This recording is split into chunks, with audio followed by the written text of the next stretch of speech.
बाकी सर, चूंकि आईटी का शहर कहा जाता है बेंगलुरु, अगर हम आईटी सेक्टर की बात करें तो क्या कुछ बड़ा देखने को मिल सकता है लोगों की उम्मीदों के मुताबिक?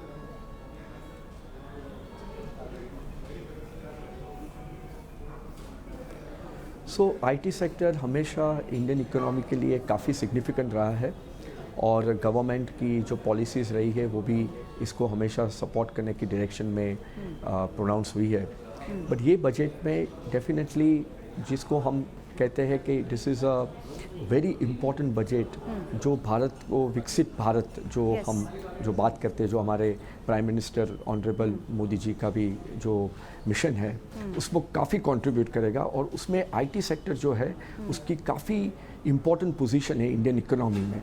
तो मैं एक्सपेक्ट कर रहा हूँ कि काफ़ी कुछ पॉलिसीज़ और एक कंड्यूसिव फ्रेमवर्क क्रिएट किया जाएगा through this budget which will support IT sector to again regain its global position as far as India is concerned. ठीक है, यानी आपके कहने का मतलब है कि ग्रोथ को बढ़ाने वाला बजट होगा और सोशल सेक्टर पर भी आपको लगता है कि सरकार की नजर रहेगी, क्योंकि पॉलिटिकल सिनेरियो को भी देखना है सरकार को, गांव पर भी नजर रखनी है और 2047 का जो सपना प्रधानमंत्री नरेंद्र मोदी ने विकसित भारत का देखा है उसका जिक्र भी कल उन्होंने किया, तो उसकी तरफ बढ़ता हुआ दिखाई देगा। तो कुछ कड़वी घुट्टी भी मिल सकती है, पॉपुलिस्ट बजट नहीं होगा, लगता है आपको?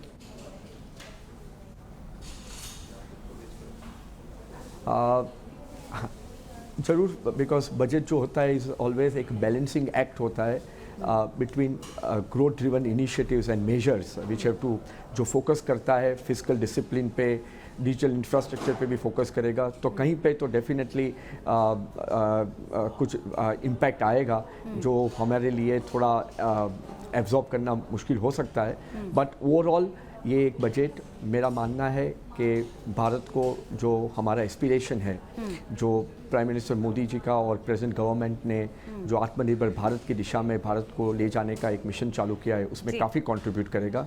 और फॉरेन डायरेक्ट इन्वेस्टमेंट के बारे में मैं थोड़ा सजेशन इम्पैक्ट जो मैं देख रहा हूँ इसका, वो है ये है कि गवर्नमेंट की जो पॉलिसीज़ है अगर वो एक ट्रांसपेरेंट तरीके से इम्प्लीमेंट की जाती है और जो रेगुलेटरी चेंजेस आते हैं उसको अगर हम मिनिमाइज़ कर देते हैं तो ये फॉरेन डायरेक्ट इन्वेस्टमेंट को भी काफ़ी बूस्ट देगा और इंडिया में एफडीआई नए तरीके से not only quantitatively but qualitatively भी आगे बढ़ सकता है। ठीक है सौरभ जी, मैं लौटूंगी आपके पास। यासिर हमारे साथ जुड़े हुए हैं, उनके साथ पद्मिनी जी इस वक्त मौजूद हैं।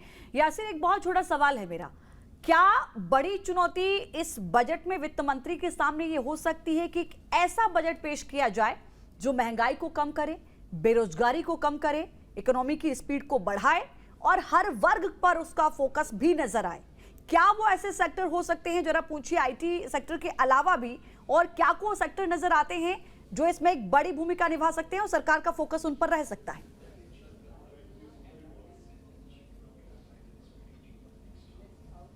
जी बिल्कुल, देखिए हम पद्मिनी जी से पूछेंगे। पद्मिनी जी, अगर हम बात करें सरकार की, एक बजट की जब बात होती है तो सब लोग नज़र रखते हैं बजट पर, तो आपको क्या लगता है कि क्या क्या चीज़ें और हो सकती है, क्योंकि सब लोग काफ़ी समय से वेट कर रहे हैं इस बजट का, नई सरकार आई है, क्या क्या लगता है आपको बदलाव आ सकते हैं?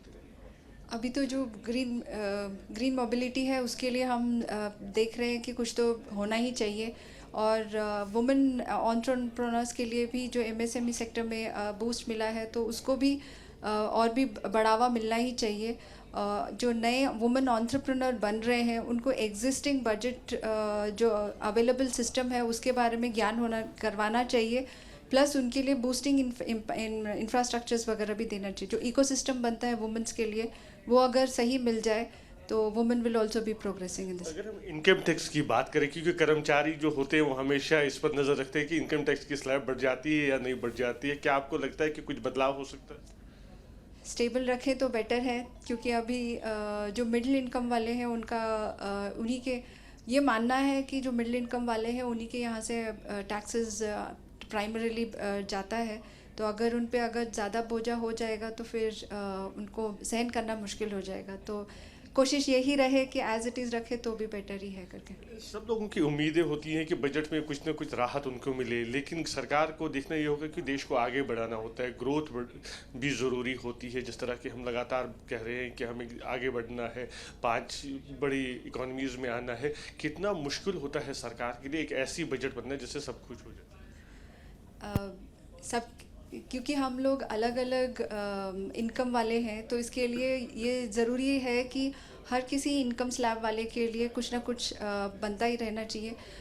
हम देश के विकास के लिए हर कोई नागरिक प्रयास करना ही चाहते हैं, अपनी जितनी भी शक्ति हो वो अपना लगाना ही चाहते हैं, लेकिन कोई ऐसा ना हो जाए कि हम मेहनत ज़्यादा कर रहे हैं और उसका फल ना देख पाएँ। तो इस हिसाब से हम लोग को ऐसा लगता है कि एज ए आम नागरिक की तरह की हमारी जो मेहनत है और जिस तरह से हम देश के लिए और सरकार के लिए आगे बढ़ाना ही चाहते हैं, तो हम अपनी कोशिश करेंगे, आप एज सरकार आप भी हमारी मदद करें, तो साथ मिलकर हम देश की तरक्की कर सकते हैं। और भावना तो यही है कि हम भी भारत का नाम सर्वोपरि रखें। ये अभिलाषा के साथ चलने का ही, सरकार के साथ चलने का ही हमारा भी राय है। ठीक है यासिर, मैं और एक वर्ग अपने है, खास अहम मेहमान वर्ग। सौरभ के पास भी जाना चाहूंगी, आपके पास भी हम आएंगे। सौरभ, दो सवाल मेरे आपसे हैं। स्टैंडर्ड डिडक्शन टैक्स में बढ़ोतरी की कितनी संभावना आपको नजर आ रही है, और दूसरा कैपिटल गेन टैक्स को लेकर, क्योंकि ये कहा जा रहा है कि रिटेल इन्वेस्टर को एक हानि से बचाने के लिए कैपिटल गेन टैक्स भी बढ़ाया जा सकता है, कितनी पॉसिबिलिटीज नजर आ रही हैं?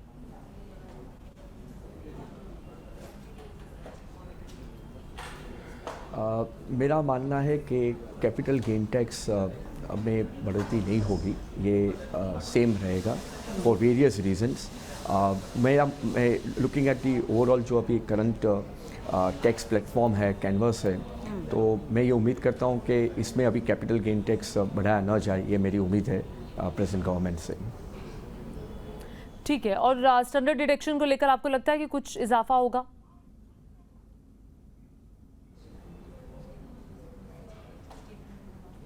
स्टैंडर्ड डिडक्शन को लेके यस, हाँ ज़रूर कुछ बेनिफिट मिल सकता है। वो कॉरिडोर में मैं उम्मीद कर रहा हूँ कि government will definitely give some more support. ये मेरी एक्सपेक्टेशन है स्टैंडर्ड डिडक्शन रेट को लेकर। जी सौरभ जी, एक सवाल मेरा ये भी है, सीनियर सिटीजन को लेकर कितना फोकस रह सकता है सरकार का, और दूसरा ये भी कि खासकर जो आधी आबादी, हम महिलाओं का जिक्र करते हैं, और प्रधानमंत्री नरेंद्र मोदी भी आपने देखा होगा कि हर मौके पर वो महिलाओं पर फोकस उनका रहता है कि आधी आबादी को किस तरीके से आगे बढ़ाया जाए, मेन स्ट्रीम में लाया जाए। उसके लिए क्या कुछ बेहतर इस हम बजट में देख सकते हैं, बाकी 6 बजट से अलग? सर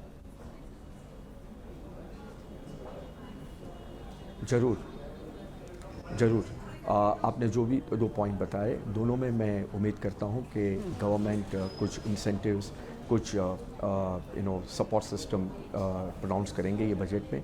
पर्टिकुलरली जो सीनियर सिटीजन्स हैं उनको डेफिनेटली हम चाहते हैं कि वो अपने जो भी लाइवलीहुड है आगे जाके सीनियर एज में वो अपने मीन्स को आगे अवेलेबल कर सके।